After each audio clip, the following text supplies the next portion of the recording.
जय हिंद दोस्तों। आज हम आप इस क्लास में पढ़ने वाले हैं सेंटेक्स को। ठीक है, आप देख रहे होंगे ऊपर सेंटेक्स लिखा हुआ काली मोटी हेडिंग से। ठीक है, तो ज़्यादा बात न करते हुए हम क्लास को स्टार्ट करते हैं। ठीक है, ये हमारी जो अंग्रेजी क्लास है, ठीक है, इंग्लिश की, ये ए से लेकर जेड तक मतलब पूरी ऑल कंपटीशन के लिए आवश्यक रहेगी। तो शुरुआत कर रहे हैं हम सेंटेक्स से, और ऐसे करके धीरे धीरे करके सारी काम वीडियोज़ आती जाएंगे। बस थोड़ा टाइम लगेगा, क्योंकि डेली बाय डेली हम तो नहीं अपलोड कर सकते, क्योंकि हमारे पास टाइम नहीं रहता है। उसके लिए ये है कि थोड़ा सा वक्त निकाल के जो वो अपने काम से बचता है उसमें हम कुछ पढ़ते भी हैं, बस उसी को अपने नॉलेज को इम्प्रूव करने के लिए ये वीडियो बना रहे हैं। और आप भी यदि काम पढ़ना चाहते हैं हमारे साथ में तो आप भी पढ़ सकते हैं। ठीक है, तो चलिए फिर शुरुआत करते हैं। आज हम बात करने वाले हैं इंग्लिश का सबसे पहला चैप्टर है सेंटेक्स। तो सबसे पहले हम लोग सेंटेक्स को बहुत अच्छी तरीके से और डीपली से गहराई से पढ़ेंगे। तो आप लोग देख रहे हैं ये लिखा है सेंटेक्स। सेंटेक्स मतलब वाक्य रचना। सेंटेक्स का हिंदी अर्थ होता है वाक्य रचना। ठीक है, ये देखिए SYNTAX यानी सेंटेक्स, वाक्य रचना। और आज हम सेंटेक्स में सबसे पहले पढ़ने वाले हैं सब्जेक्ट वर्ब एग्रीमेंट। इसमें हम लोग जानेंगे कि सब्जेक्ट वर्ब एग्रीमेंट क्या होता है। ठीक है, ये देखो लिखा है subject verb agreement. Subject verb agreement की नीचे ये डिफिनीसन दी हुई है। ठीक है, ये डिफिनीसन क्या कह रही है समझिए इसको और गौर से सुनिए। किसी भी सेंटेंस में, कोई आपका सेंटेंस है, ठीक है, किसी भी सेंटेंस में सब्जेक्ट के नंबर, क्या लिखा है, सब्जेक्ट के नंबर। इसका मतलब क्या, सब्जेक्ट नंबर। देखो इंग्लिश में दो नंबर होते हैं, एक होता है सिंगुलर नंबर, एक होता है प्लूरल नंबर। ठीक है, तो वही बात कर रहा है सिंगुलर नंबर और प्लूरल नंबर की। ठीक है, तथा पर्सन, पर्सन की बात करें। अब ये पर्सन क्या होता है, ठीक है, पर्सन आपका होता है first person, second person, third person. आप लोगों ने नरेशन में ज़रूर पढ़ा होगा कि फर्स्ट पर्सन का सब्जेक्ट क्या होता है, सेकंड पर्सन का सब्जेक्ट क्या होता है एंड थर्ड पर्सन का सब्जेक्ट क्या होता है। ठीक है, चलिए, तो वही तो कह रहा है किसी भी सेंटेंस में सब्जेक्ट के नंबर तथा पर्सन के अनुसार वर्ब का प्रयोग। किसी भी सेंटेंस में सब्जेक्ट के नंबर तथा पर्सन के अनुसार वर्ब का प्रयोग, वर्ब यानी क्रिया। ठीक है, वर्ब का प्रयोग सब्जेक्ट वर्ब एग्रीमेंट कहलाता है। ठीक है, आप समझ गए ना, अच्छे से आप समझ रहे हैं ना, या फिर से दोहरा लेते हैं। किसी भी सेंटेंस में, कोई भी सेंटेंस है आपका, सेंटेंस के नंबर, सिंगुलर नंबर और प्लूरल नंबर तथा पर्सन के अनुसार, फर्स्ट पर्सन, सेकंड पर्सन तथा थर्ड पर्सन, वर्ब के अनुसार वर्ब का प्रयोग सब्जेक्ट वर्ब एग्रीमेंट कहलाता है। ठीक है, अब देखो नीचे इसमें क्या लिखा है, फर्स्ट पॉइंट में सिंगुलर सब्जेक्ट। यदि किसी भी सेंटेंस का सब्जेक्ट क्या है, सिंगुलर है, किसी भी सेंटेंस का सब्जेक्ट यदि आपका सिंगुलर है तो वर्ब हमेशा सिंगुलर ही रहेगी। ठीक है, दूसरा पॉइंट आपका क्या कहता है, प्लूरल सब्जेक्ट। यदि कोई आपका प्लूरल सब्जेक्ट है तो वर्ब हमेशा क्या रहेगी, प्लूरल ही रहेगी। ठीक है, इतना आप ध्यान रखना।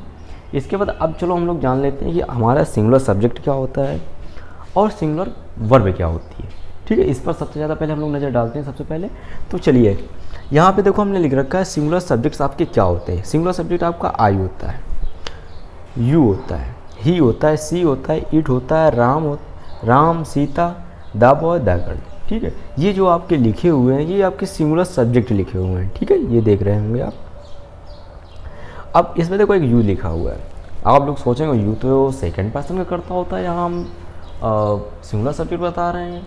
ठीक है, तो चलो इसके बारे में अभी हम आई के बारे में डिटेल से पढ़ेंगे और यू के बारे में बताएंगे कि कब इसका प्रयोग सिंगुलर के लिए होता है, कब प्लूरल के लिए होता है। ठीक है, बहुत ज़्यादा नहीं, 2 मिनट बाद जानने वाले हैं। इसके बाद हम सिंगुलर वर्ब। सिंगुलर वर्ब आपकी कौन होती है, जैसे आई के साथ में क्या एम का प्रयोग करते हैं। ठीक है, आई के साथ वाज का भी प्रयोग करते हैं टेंस में। ही, सी, इट है जैसे, तो ही का जैसे इसमें है सिंगुलर सब्जेक्ट में ही है तो ही पुरुष के लिए प्रयोग किया जाता है, वह के लिए, सी है वह के लिए, स्त्री के लिए प्रयोग, इट है जैसे वह के लिए निजी वस्तुओं के लिए किया जाता है। ठीक है, राम, सीता ये तो नाउन हो गई, किसी एक विशेष व्यक्ति या पर्सन का नाम है। ठीक है, द बॉय, द गर्ल ये नाउन है। ठीक है, अब यहाँ पे बात कर लें एम, वाज, इज, ये जैसे राम है तो इसका प्रयोग हो जाए है, ये काम उसमें परफेक्ट में चला जाएगा, हैज हो जाएगा, इंडिफिनिट में जाएगा, डज हो जाएगा, राइट्स, ड्रिंक्स, रीड्स, ये आपके क्या है सिंगुलर वर्ब है, लिखा हुआ ना सिंगुलर वर्ब। ठीक है, अब हम नीचे देखो ध्यान देते हैं, यहाँ पे क्या लिखा प्लूरल सब्जेक्ट, क्या लिखा प्लूरल सब्जेक्ट। प्लूरल सब्जेक्ट आपके क्या है देखो यू, यहाँ देखो सब्जेक्ट सिंगुलर सब्जेक्ट भी आपका यू था, यहाँ पे प्लूरल सब्जेक्ट भी यहाँ पे यू है। ठीक है, अब इसके बारे में फिर हमें बताया ना कि 2 मिनट बाद चर्चा करेंगे। ठीक है, अच्छे से we you Ram and Shyam, Gita and Sita, the boy and the girl. ठीक है, जब देखो 2 नाउन एंड से जुड़े हों तो वो हमेशा प्लूरल फॉर्म में होते हैं। ठीक है, जैसे राम एंड सीता है, हमेशा इनके बाद वर्ब जो है ये प्लूरल सब्जेक्ट काम करते हैं और इनके बाद हमेशा प्लूरल सब्जेक्ट ही प्लूरल सब्जेक्ट आता है, प्लूरल वर्ब आती है। ठीक है, चलिए अब देखो यहाँ पे प्लूरल सब्जेक्ट पढ़ लिया, अब प्लूरल वर्ब की बात करते हैं। जैसे वी और यू और दे के साथ में किसका आर का प्रयोग करते हैं, ये प्लूरल सब्जेक्ट है और ये प्लूरल वर्ब है। अब यहाँ पे have, do, right, drink, read, ये आपके सब प्लूरल वर्ब्स हैं। ठीक है, इतना आप समझ लिया।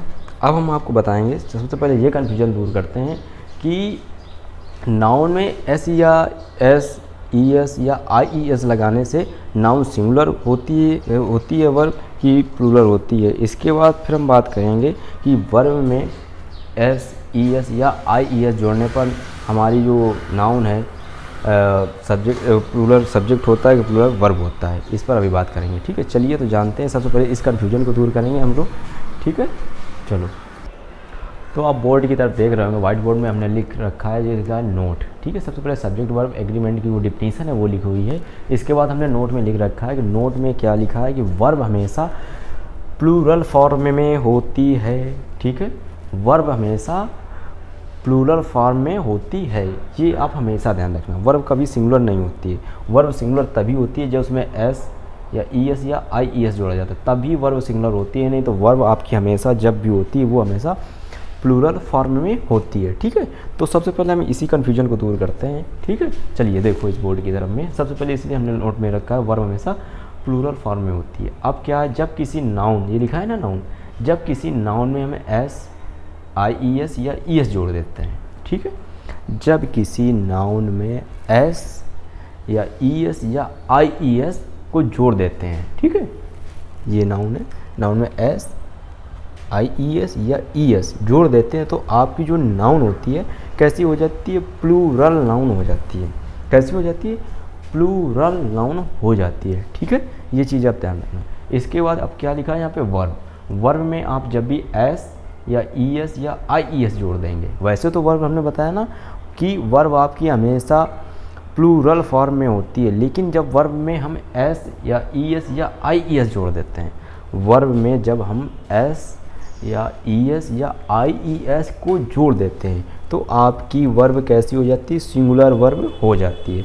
ठीक है, इसको आप हमेशा दिमाग में रखना, नहीं आप गलत कर देते हैं सेंटेंस यदि आप इस चीज़ का ध्यान नहीं रखते हैं। ठीक है, तो चलिए अब हम इस कन्फ्यूजन को दूर करने के बाद में अब हम आगे, अभी बताया था ना हमने कि आई के बारे में और यू के बारे में डिटेल से चर्चा करेंगे, कब इसका सिंगुलर रूप में प्रयोग होता है, कब इसका प्लूरल फॉर्म में प्रयोग होता है। ठीक है, आई के साथ में, आई कैसा आपका सब्जेक्ट है, सिंगुलर सब्जेक्ट है, प्लूरल सब्जेक्ट है। आई तो हमने लिखा है कि सिंगुलर सब्जेक्ट है। ठीक है, और सिंगुलर सब्जेक्ट के उसमें लिखा भी था, लेकिन हमने क्या किया कि यू के बारे में क्या लिखा था कि यू को सिंगुलर सब्जेक्ट की जगह भी लिखा था, ये बताया कि यू सिंगुलर सब्जेक्ट है और यू को प्लूरल सब्जेक्ट भी बताया है। ठीक है, तो चलो सबसे पहले हम बात करते हैं आई के बारे में। ठीक है, तो आई के बारे में चलिए अब देखते हैं आई मीन्स क्या होता है, मैं। आई से पहले हम एक रूल नंबर 1 में ये बात करेंगे, उसको बाद में बताएंगे अभी इसके रूल नंबर के बाद में, क्योंकि उससे पहले ये सिंपल इसको समझाते नहीं तो आपको थोड़ी प्रॉब्लम हो सकती थी, इसलिए हमने ये पहले से बताया। हमने पहले मुँह जवानी बता दिया, हो सकता है हमने कहा आप भूल जाए तो दिक्कत होगी ना कि आपने ये बताया नहीं, तो उसको थोड़ा हम एक्सप्लेन करके बता देते हैं रूल नंबर 1 के थ्रू कि यदि किसी भी सेंटेंस का सब्जेक्ट एक सिंगुलर नाउन हो, क्या लिखा है, यदि किसी भी सेंटेंस का सब्जेक्ट एक सिंगुलर नाउन हो तो इसके साथ सिंगुलर वर्ब का प्रयोग होता है। अभी वही हमने कुछ देर पहले उधर बताया था, यदि कोई सिंगुलर नाउन है तो उसके साथ सिंगुलर वर्ब का प्रयोग होगा। वही बात हमने वैसे बताया था ओरल, तो अब हमने लिख के बता दिया। हमने कहा हो सकता थोड़ा एक्सप्लेन कर दें ज़्यादा से एग्जाम्पल के थ्रू पे, ठीक है, तो आपको और अच्छे से समझ में आया, कोई कन्फ्यूजन नहीं रहेगी, ठीक है। तो जैसे यहाँ पे एक एग्जाम्पल दिया हुआ है कि मोहन वाज ऑलवेज लेट, ठीक है। यहाँ पर क्या है, मोहन क्या है, एक सिंगुलर सब्जेक्ट है कि नहीं है, आपका सिंगुलर सब्जेक्ट है कि नहीं है, मोहन, ठीक है। और वाज क्या है, वाज भी आपका सिंगुलर वर्ब है, ठीक है। That is correct, this sentence is right, ठीक। तो यही तो हमने बताया था कि सिंगुलर सब्जेक्ट, इधर राम सीता लिखा हुआ था ना, जब हमने यहाँ पे लिखा हुआ था, देखा लिखा होगा आपने, या ध्यान होगा आपको, सिंगुलर सब्जेक्ट लिखा था, फिर सिंगुलर वर्ब उस तरफ लिखाई थी। तो वाज आपका उस तरफ था कि नहीं था, सिंगुलर उसमें सिंगुलर वर्ब की तरफ में, ठीक है। तो वाज आपका ये जैसे है कि यहाँ पे सिंगुलर सब्जेक्ट सिंगुलर नाउन है ना मोहन, और सिंगुलर वर्ब, तो एक सही है। यदि इसी में ऐसा हो जाए, मोहन वर ऑलवेज लेट, ठीक। अब देखो यहाँ पे मोहन कैसा है, सिंगुलर सब्जेक्ट है कि नहीं है, मोहन सिंगुलर सब्जेक्ट है, और वर क्या है आपका, प्लूरल वर्ब है। यो अभी हमने सिंगुलर सब्जेक्ट और सिंगुलर वर्ब बताई थी, प्लूरल वर्ब सब्जेक्ट और प्लूरल वर्ब बताया, तो उसमें हमने बताया था प्लूरल वर्ब में कि वर्ब आपका कैसा प्लूरल वर्ब होता है, ठीक। और यहाँ पे मोहन क्या है, सिंगुलर सब्जेक्ट। लेकिन रूल आपका क्या कहता है, यदि किसी सेंटेंस का सब्जेक्ट एक सिंगुलर नाउन हो, यदि किसी सेंटेंस का सब्जेक्ट एक सिंगुलर नाउन हो, सिंगुलर नाउन है यहाँ पे और यहाँ पे सिंगुलर नाउन है, ठीक है, तो इसके साथ सिंगुलर वर्ब का प्रयोग करते हैं, इसके साथ सिंगुलर वर्ब का प्रयोग करते हैं। यहाँ पे है क्या सिंगुलर वर्ब नहीं हुआ है, यहाँ पे किसका प्लूरल वर्ब का प्रयोग, मतलब ये करेक्ट, ये आपका सेंटेंस करेक्ट है और ये सेंटेंस आपका राइट है, ठीक है। तो इतना आप समझ गए होंगे। अब हम अगले रूल की बात करते हैं, ठीक है। तो पहले यही हमने वैसे बताया था आपको, वैसे हमने ये डिटेल से लिख के बताया था, जिससे आपको एग्जाम्पल के थ्रू आपको ज़्यादा अच्छे से समझ में आ जाएगा, ठीक है। देख लिया ना आपने। तो अब हम बात करेंगे अगले रूल की, रूल नंबर 2 की, ठीक है। तो आप ये रूल नंबर 2 में देख रहे होंगे, अब हमने आई का प्रयोग के बारे में लिख दिया है कि आई मतलब मैं, ठीक है। आई का प्रयोग जो होता है सिंगुलर सब्जेक्ट के रूप में होता है, ठीक है। ये लिखा है ना रूल नंबर 2 क्या है, आई यानी मैं का प्रयोग, आई का प्रयोग सिंगुलर सब्जेक्ट के रूप में होता है, ठीक है। आई जो होता है, आई यानी मैं, कैसे, जैसे अब क्या है, आप कहीं गए मार्केट या कहीं जा रहे हो, तो आप कहेगा मैं बाज़ार जा रहा हूँ, तो यहाँ पे एक ही पर्सन के लिए, मतलब खुद के लिए बात कर रहे हो आप ना, ठीक है। तो वहाँ पे मैं यानी सिंगुलर सब्जेक्ट हुआ ना, ठीक। तो वही है, यदि आई का प्रयोग सिंगुलर सब्जेक्ट के रूप में होता है, कहीं आई आपका सिंगुलर सब्जेक्ट होता ही, अभी हमने आपको बताया था, ठीक है, लिखाया भी था। तो आई आपका सिंगुलर सब्जेक्ट है, तो वही तो कह रहा आई का प्रयोग सिंगुलर सब्जेक्ट के रूप में होता है, ठीक है। इसके साथ सिंगुलर और प्लूरल वर्ब का प्रयोग होता है। आई का जो प्रयोग है वो हमेशा सिंगुलर सब्जेक्ट के रूप में होता है, लेकिन इसके साथ जो वर्ब होती है वो कभी सिंगुलर तथा प्लूरल दोनों फॉर्म में आ जाती है, ठीक है। अब कैसे आ जाती है, इसके लिए आपको एग्जांपल्स पढ़ना पड़ेगा, तो हम आपको अभी एग्जांपल्स के थ्रू समझाते हैं कि कैसे आई तो आपका सिंगुलर सब्जेक्ट, इसके साथ में वर्ब कैसे प्लूरल फॉर्म में आ जाती है और कब सिंगुलर फॉर्म में आती है, ठीक। तो देखो आप बोर्ड की तरफ नज़र डालिए, जहाँ पर लिखा हुआ है एक एग्जाम्पल हमने लिख रखा, वो एग्जाम्पल आपका क्या है, कह रहा है कि I am a teacher. I means मैं, एम माने हूँ। देखो आई यहाँ पे क्या है, सिंगुलर सब्जेक्ट है, और सिंगुलर सब्जेक्ट के साथ में कैसे वर्ब का प्रयोग करें, सिंगुलर सब्जेक्ट के साथ में सिंगुलर वर्ब का प्रयोग करेंगे। तो आई आपका सिंगुलर सब्जेक्ट है, अभी हमने बताया था आपको, ठीक है जी। आई जो होगा आपका क्या है, सिंगुलर सब्जेक्ट, सिंगुलर सब्जेक्ट है। तो अभी इसके पहले वाले रूल में हमने बताया, यदि किसी सेंटेंस में सिंगुलर सब्जेक्ट दिया तो उसके साथ में सिंगुलर वर्ब का प्रयोग करते हैं। तो यहाँ पे देखो सिंगुलर वर्ब एम है कि नहीं है, वर्ब जो हमने लिखा है तो उसमें देखना एम जो है लिखा हुआ है, क्योंकि वो सिंगुलर वर्ब है, ठीक है। आई मीन्स मैं, या singular subject singular verb, a teacher, मैं एक अध्यापक हूँ, ठीक है। तो आई का प्रयोग सिंगुलर सब्जेक्ट रूप में होता है तथा इसके साथ सिंगुलर और प्लूरल वर्ब का प्रयोग करते हैं। तो यहाँ पे जो आई के साथ में सिंगुलर सब्जेक्ट है, यहाँ के साथ इस सेंटेंस में सिंगुलर वर्ब का प्रयोग है, मतलब ये सेंटेंस करेक्ट है, ठीक है। ये आप देख रहे हैं। अब हम बात करेंगे एक दूसरे सेंटेंस की।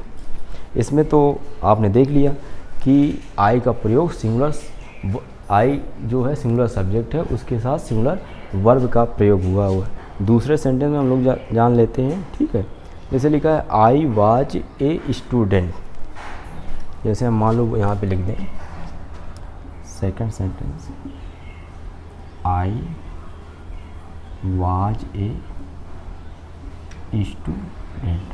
तो आई क्या है आपका सिंगुलर सब्जेक्ट है कि नहीं है ये, तो ये सिंगुलर सब्जेक्ट, और सिंगुलर सब्जेक्ट के साथ में सिंगुलर वर्ब का प्रयोग करते हैं। तो वाज आपका क्या है सिंगुलर वर्ब है, आई वाज ए स्टूडेंट, ठीक है। तो यहाँ पे देखो अभी भी वही सेंटेंस, यहाँ पर वही काम सेम चीज़ है। यहाँ पर भी सिंगुलर सब्जेक्ट आई जो था इसके साथ सिंगुलर वर्ब का प्रयोग किया गया था। यहाँ पर भी क्या है सिंगुलर सब्जेक्ट है आई, और उसके साथ में वाज जो है वो भी सिंगुलर वर्ब के रूप में प्रयोग किया गया है, ठीक है। यहाँ प्रेजेंट में था और यहाँ पे आपका उसमें हो जाएगा किसमें कॉन्टिन्यूस। तो अब हम बात करेंगे, ये हो गया, तो ये तो सेम चीज़ है। अब सिंगुलर सब्जेक्ट के बारे में हमने दो सेंटेंस जान लिए, अब जानेंगे प्लूरल वर्ब कि आई जब आपका सिंगुलर सब्जेक्ट है तो कभी कभी इसके साथ वर्ब प्लूरल फॉर्म में आ जाती है, तो कैसे आती है, ठीक है। जैसे हम यदि आपको बताएं कि एक सेंटेंस के थ्रू लिख दें, तीसरा आपका जो एग्जाम्पल्स होगा, आई हैव ए साइकिल। आई क्या है आपका यहाँ पे सिंगुलर सब्जेक्ट है कि नहीं है, ठीक है। हैव में देखो हमने वहाँ पे लिखा था प्लूरल वर्ब है कि नहीं है, मेरे पास एक साइकिल है। तो देखो ये भी आपका सेंटेंस राइट था, यहाँ पे सिंगुलर वर्ब का प्रयोग हुआ था, ठीक है। सिंगुलर सब्जेक्ट के साथ सिंगुलर वर्ब, सिंगुलर सब्जेक्ट के साथ सिंगुलर वर्ब, ठीक है। अब तो दो सेंटेंस जो थे हमने सिंगुलर के बारे में बता दिए कि जब आई यानी मैं का प्रयोग सिंगुलर सब्जेक्ट के रूप में होता है। देखो यहाँ पर भी सिंगुलर सब्जेक्ट के रूप में हो रहा है, यहाँ पर भी सिंगुलर सब्जेक्ट के रूप में हो रहा है, और यहाँ पर भी सिंगुलर सब्जेक्ट के रूप में हो रहा है, लेकिन इसके साथ सिंगुलर आर प्लूरल वर्ब का प्रयोग होता है। तो यहाँ पे दोनों वर्ब का प्रयोग सिंगुलर भी होता है और प्लूरल वर्ब का भी प्रयोग देते हैं। यहाँ पे सिंगुलर वर्ब के रूप में हुआ है, यहाँ पर सिंगुलर वर्ब के रूप में हुआ है, लेकिन यहाँ पर प्लूरल वर्ब के रूप में हुआ है। तो यही तो मैं बताना चाहता हूँ इस एग्जाम्पल्स के थ्रू और रूल के थ्रू कि आई का प्रयोग जो होता है सिंगुलर सब्जेक्ट के रूप में होता है, लेकिन इसके साथ जो वर्ब आती है कभी सिंगुलर हो जाती है तो कभी प्लूरल हो जाती है, ठीक है। अब जैसे मैं दूसरा एक और सेंटेंस के माध्यम से आपको बताना चाहता हूँ, जैसे लिख दूँ कि suppose that I write a letter, ठीक है। आई क्या है आपका सिंगुलर सब्जेक्ट, आई तो हमेशा आपका सिंगुलर सब्जेक्ट है, वो तो सिंगुलर सब्जेक्ट ही रहेगा, लेकिन इसके साथ वर्ब कैसी आई है आपकी सिंगुलर नहीं प्लूरल वर्ब है। क्यों, जब हमने बताया था ना आपकी वर्ब जो होती है हमेशा प्लूरल फॉर्म में होती है, ठीक है। ये है प्लूरल फॉर्म। यदि हम इसमें एस या ई एस या आई ई एस जोड़ दें, एस ई एस या आई ई एस जोड़ दें तो वो सिंगुलर में हो जाती है। जैसे ये राइट लिखा हुआ है, ठीक, ये भी आपका करेक्ट आंसर है, सेंटेंस है, ठीक है। अब जैसे ये राइट्स लिखा हुआ है, राइट, ठीक है। अब इसमें हम या एस जोड़ दें या आई ई एस जोड़ दें या ई एस जोड़ दें, तो ये आपकी कैसी वर्ब हो जाएगी, सिंगुलर वर्ब हो जाएगी, ठीक। लेकिन हमने नोट में लिखाया था कि जो जब वर्ब कोई भी हो, जब तक उसमें एस या ई एस या आई ई एस ना जोड़े तब तक वो हमेशा प्लूरल फॉर्म में होती है और वर्ब हमेशा आपकी प्लूरल फॉर्म में होती है, ठीक है। तो आपने समझ में आ गया होगा आपको आई के बारे में। जो आई सब्जेक्ट है, आई आपका सिंगुलर सब्जेक्ट है, ठीक है। तो आई का प्रयोग सिंगुलर सब्जेक्ट के रूप में होता है, इसके साथ सिंगुलर तथा प्लूरल दोनों का प्रयोग होता है। बस आपको एक एग्जांपल के थ्रू हमने बता दिया जो आप समझ गए। हमने आपको 4 एग्जांपल से दिए हैं, ठीक है। यू के बारे में आप डिटेल से समझ गए होंगे। चलिए अब हम आगे बात करेंगे यू के बारे में। तो आप बोर्ड में देख रहे हैं यू का प्रयोग, रोल नंबर जो 3 है उसको हमने लिख दिया है और आपको मैं आप समझाने जा रहा हूँ यू के बारे में। ठीक है, सब्जेक्ट जो है आपका यू है। यू आपका कैसा सब्जेक्ट है? यू आपका एक सिंगुलर सब्जेक्ट के रूप में प्रयोग होता है और प्लूरल सब्जेक्ट के भी रूप में भी प्रयोग होता है। ठीक है, तो अब आपको समझा देंगे। ठीक है, चलिए अभी आपने आई के बारे में पढ़ लिया कि आई जो होता है आपका हमेशा सिंगुलर सब्जेक्ट होता है, लेकिन उसके साथ क्या था कि वर्ब जो है कभी सिंगुलर का प्रयोग होता है, कभी प्लूरल वर्ब का। अब इसमें क्या होता है, इसमें बिल्कुल अब जो अपोजिट होता है। यू है तो यू क्या है, हमेशा आपका प्लूरल सब्जेक्ट रहता है, लेकिन इसके साथ में यू जो है आपका कभी सिंगुलर के रूप में प्रयोग होता है, कभी प्लूरल सब्जेक्ट के रूप में, लेकिन इसके साथ जो वर्ब है वो हमेशा प्लूरल फॉर्म में आती है। और उसमें आई में क्या था कि वो हमेशा सिंगुलर सब्जेक्ट के रूप में रहता है आई। और यहाँ पे यू है जो हमेशा इसके साथ प्लूरल वर्ब आती है, उसके साथ सिंगुलर सब्जेक्ट आता है। ठीक है, चलिए अब देखो यहाँ एग्जाम्पल के थ्रू हम आपको बताने जा रहे हैं। इस एग्जाम्पल आप बोर्ड पे देख रहे हो क्या लिखा हुआ है, नंबर 1 इसमें लिखा you are a student. You माने तुम, आर माने हो, ए माने ए विद्यार्थी। अब यहाँ पे जैसे हम आपसे बोलें कि आप जैसे बोलें कि तुम एक विद्यार्थी हो, तो ये हमने किसके लिए, सिर्फ एक पर्सन के लिए बात की है ना, वही बात में यही काम सब ये आपका डिफिनीसन में लिखा हुआ है। यू माने तुम, आर माने हो, ए माने एक स्टूडेंट, तुम एक विद्यार्थी हो। तो यहाँ पे एक व्यक्ति के लिए बात की जा रही है ना, आपके लिए सिर्फ बात की जा रही है।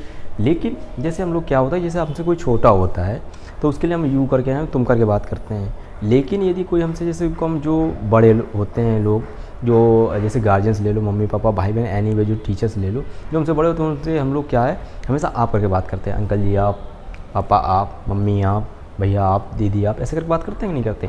तो वहाँ पे क्या है कि एक ही पर्सन के लिए बात किया जाए, तो वहाँ पर क्या जब एक पर्सन के लिए बात कर रहे हो तो वहाँ पे यू का प्रयोग सिंगुलर के रूप में हुआ है, सिंगुलर सब्जेक्ट के रूप में हुआ है। ठीक है, और इसके साथ वो तो ऑलरेडी है, उसके साथ प्लूरल वर्ब लगना है, तो वही चीज़ यहाँ पे बताएगी। यू माने तुम, यहाँ पे क्या है, यू आपका सिंगुलर सब्जेक्ट के रूप में प्रयोग हुआ है। आर माने हो, ए माने एक स्टूडेंट, तो यहाँ पर यू का जो प्रयोग हुआ है सिंगुलर सब्जेक्ट के रूप में। ठीक है, तो यहाँ पर आप देख रहे हो आपका यू का प्रयोग सिंगुलर सब्जेक्ट और सिंगुलर सब्जेक्ट है, और यहाँ पर और इसके साथ में क्या है, इसके साथ हमेशा प्लूरल वर्ब आती है। तो यहाँ पे आर क्या है आपका प्लूरल वर्ब।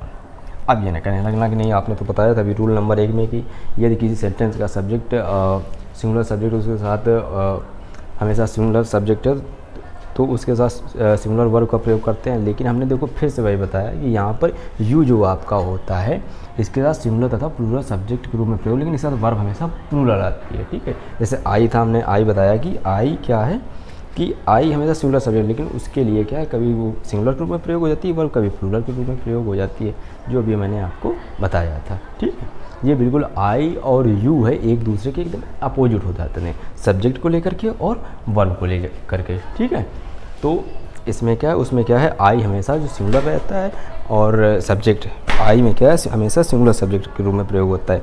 और यहाँ पर क्या है यू में क्या, यू के साथ वर्ब जो है आपकी हमेशा प्लूरल फॉर्म में प्रयोग होती है। ठीक है, अब आपने इस सेंटेंस में, पहले सेंटेंस में आपने समझ लिया कि you are a student, you माने तुम, आर माने हो, ए माने विद्यार्थी, मतलब यू एक सिंगुलर सब्जेक्ट के रूप में यहाँ पर प्रयोग हुआ है और हमेशा इसके साथ तो प्लूरल वर्ब हमेशा आती है, यू के साथ में हमेशा प्लूरल, तो ये प्लूरल वर्ब आपकी आ चुकी है। ठीक है, that is your correct, sentence is correct. इसके बाद में आप देख रहे होंगे रूल नंबर 2 एग्जाम्पल्स नंबर 2 में यहाँ पर यू है। यू तो आपको पता है ना कि ये कभी सिंगुलर के रूप में सब्जेक्ट के रूप में प्रयोग होता है, कभी प्लूरल के रूप में। अब इसको सेंटेंस को पढ़ के हम लोग देख लेते हैं। जैसे क्या लिखा, यू आर इंजीनियर्स, यू माने तुम, आर माने हो इंजीनियर्स, यू माने तुम, आर माने हो इंजीनियर्स हो। ठीक है, जैसे मान लो जैसे आप किसी 2-4 स्टूडेंट हो, आप साथ में फ्रेंड सर्किल हो, एकदम से कोई आएगा एक काम, आप यू आर इंजीनियर्स, मतलब यहाँ पे एक कम्युनिटी के लिए, मतलब सभी के लिए एक कम्युनिटी समुदाय की बात की गई है। तो यहाँ पे आपका जो यू प्रयोग हुआ है एक प्लूरल सब्जेक्ट के रूप में प्रयोग, यू माने तुम, आर माने हो इंजीनियर्स, इंजीनियर्स लिखा हुआ है, ऐसे लिखा हुआ है, मतलब ये आपकी प्लूरल वर्ब्स है। ठीक है, तो वही तो यू यहाँ पर प्लूरल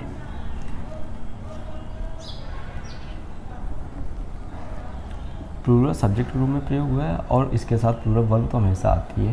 तो यही तो आपको समझाना चाह रहे थे। ठीक है, जैसे आप किसी कक्षा में बैठे हो और कोई टीचर जाए कि तुम सभी स्टूडेंट शांत बैठो। तो वहाँ पे एक पर्सन के लिए बात नहीं की, सिर्फ तुम्हारे लिए, तुम शांत, क्योंकि आप तो शोर पूरा कक्षा से शोर आ रहा था, ठीक है। अचानक कोई टीचर आया, कहने लगा तुम सब शोर बंद करो, तो वहाँ पे पूरे कम्युनिटी की बात की। तो वहाँ पर जो यू का प्रयोग है, वर्ब तो हमेशा प्लूरल फॉर्म में आती है, लेकिन वहाँ पर जो यू का सब्जेक्ट रूप में प्रयोग होता है, एक प्लूरल सब्जेक्ट के रूप में प्रयोग हुआ है। वैसे यहाँ पर भी ये, तो ठीक है, यहाँ पर फर्स्ट सेकंड में you are a student, you माने तुम, आर माने तुम, तो यहाँ पे एक पर्सन मतलब तुम्हारे लिए सिर्फ बात की गई है। तो यू यहाँ पर आपका प्लूरल सिंगुलर सब्जेक्ट के रूप में प्रयोग हुआ है सेंटेंस फर्स्ट में, और यू आपका सेकेंड सब्जेक्ट में प्लूरल सब्जेक्ट के रूप में प्रयोग हुआ है, ठीक है। अब समझ गए होंगे आप अच्छी तरीके से इसको। तो रूल नंबर 1, रूल नंबर 2 और रूल नंबर 3 हमने आपको डिटेल से बता दिया है, और इनको आप जितने ज़्यादा पढ़ोगे उतना ज़्यादा कन्फ्यूजन दूर होगा। यदि आप ये छोटी छोटी चीज़ों का ध्यान नहीं देंगे तो आप जैसे एग्ज़ाम्स में जाएंगे तो आप ये छोटी छोटी गलतियाँ इंसान को डुबा देती हैं, ठीक है। चलिए, सेंटेंस के बारे में हमने इतना पढ़ लिया है, और अब हम और इसके आगे पढ़ेंगे, ठीक है। ऐसे करके रोज़ थोड़ी थोड़ी क्लासेज जो हैं, हम आपको थोड़ा थोड़ा टाइम निकाल के क्लासेज अपलोड करते हैं, लेकिन कंटिन्यू तो बिल्कुल नहीं आ पाएंगे, नहीं काम डे बाय डे आती रहें, क्योंकि जब मुझे टाइम मिलता है मैं खुद पढ़ता हूँ और स्वयं के लिए पढ़ता हूँ, कुछ टाइम पास है ये समझ लो। तो ये है कि हमने आपको इतना बता दिया है, एकदम ये नहीं है कि काम रोज़ क्लास डेली अब अपलोड हो पाए, जब टाइम मिलता है तो अपलोड कर देते हैं, और उस पर मैंने वीडियो बना दिया बस खुद के इम्प्रूवमेंट के लिए, ताकि हम भी, क्योंकि हमें थोड़ा भूलने की प्रॉब्लम है ना, और हम भी समझ गए होंगे आप। चल, अब कल हम बात करेंगे अगले जो वीडियो होगी उसके आगे हम सेंटेंस के बारे में, और हम लोग सेंटेंस को बहुत अच्छे से पढ़ेंगे, जिसमें इसमें कोई कन्फ्यूजन, ऐसे करके धीरे धीरे सारे चैप्टर्स पढ़ते जाएंगे और एक दिन पूरी इंग्लिश ख़त्म कर देंगे। बस थोड़ा सा टाइम लगेगा, लेकिन